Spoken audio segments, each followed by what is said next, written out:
Everybody ready? Yes. All right.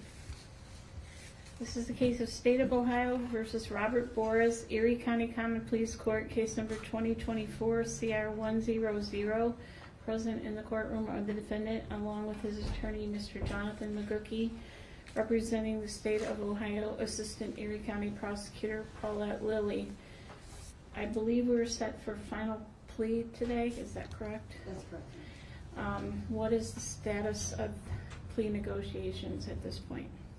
Thank you, Your Honor. Your Honor, Attorney McGookie and I have had an opportunity to discuss this case on more than one occasion. The state's position, after having conferred with the representatives of each of the victims, would be that the defendant agreed to serve a prison term of 3 years, which would represent 1 year of incarceration for each of the 3 alleged victims. And he would be pleading to what?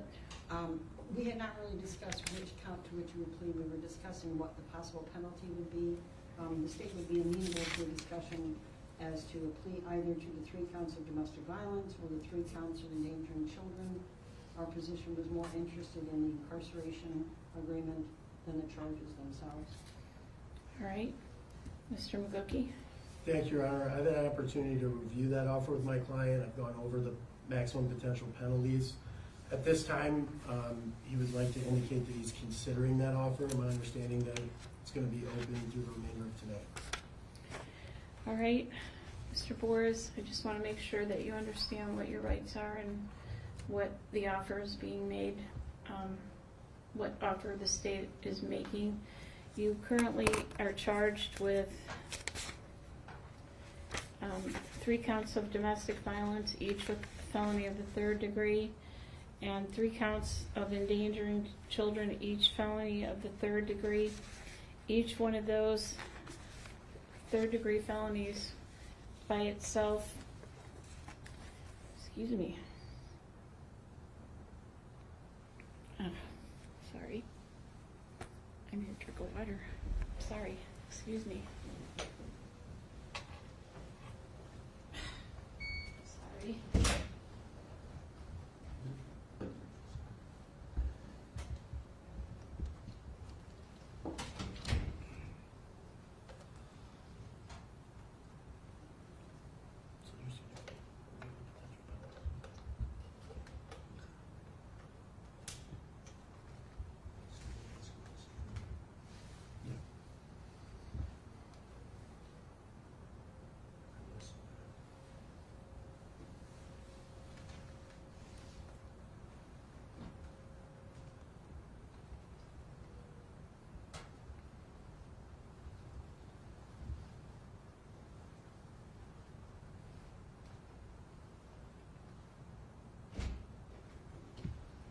Apologize.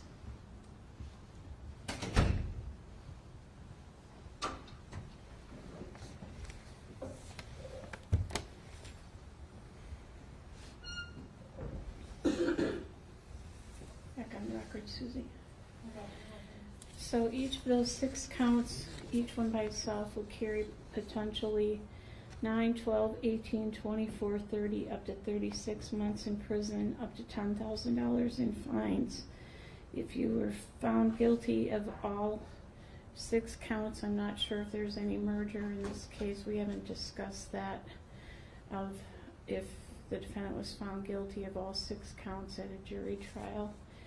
But taking into consideration the potential maximum, it would be 3 years on 6 counts. It sounds like 18 years potentially, and potentially $80,000 in fines.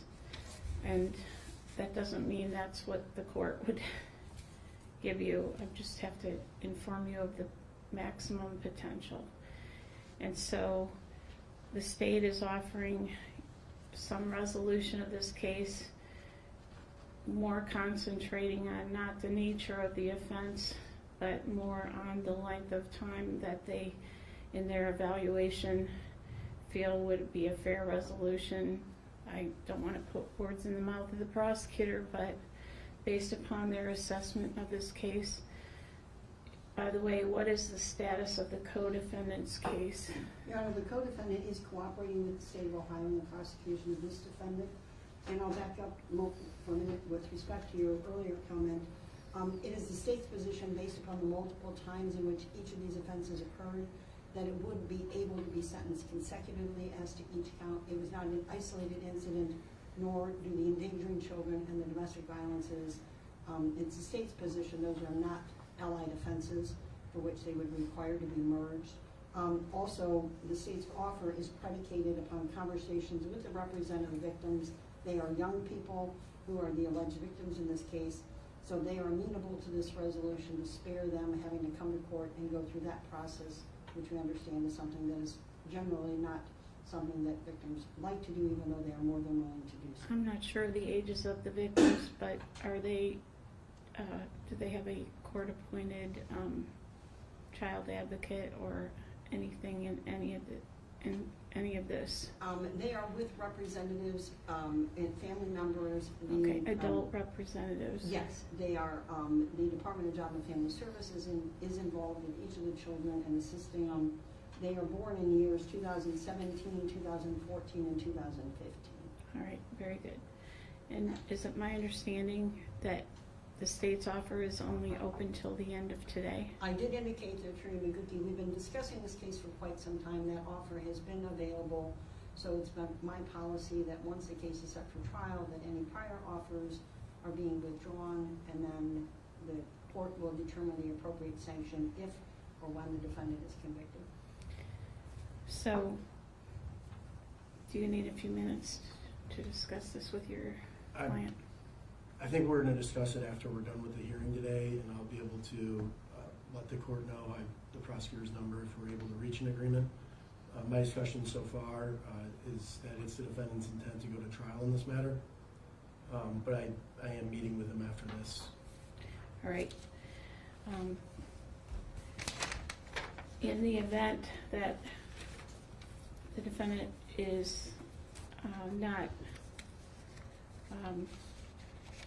amenable to accepting the offer that's been presented by the prosecution, the court will set this matter for a jury trial on May 19th, 2025 at 9 a.m. However, if the court's notified later yet today or tomorrow that there's a resolution, then we'll set it for a plea. Thank you, Your Honor. And we do have one motion pending. It is related to deferring to CPS on visitation.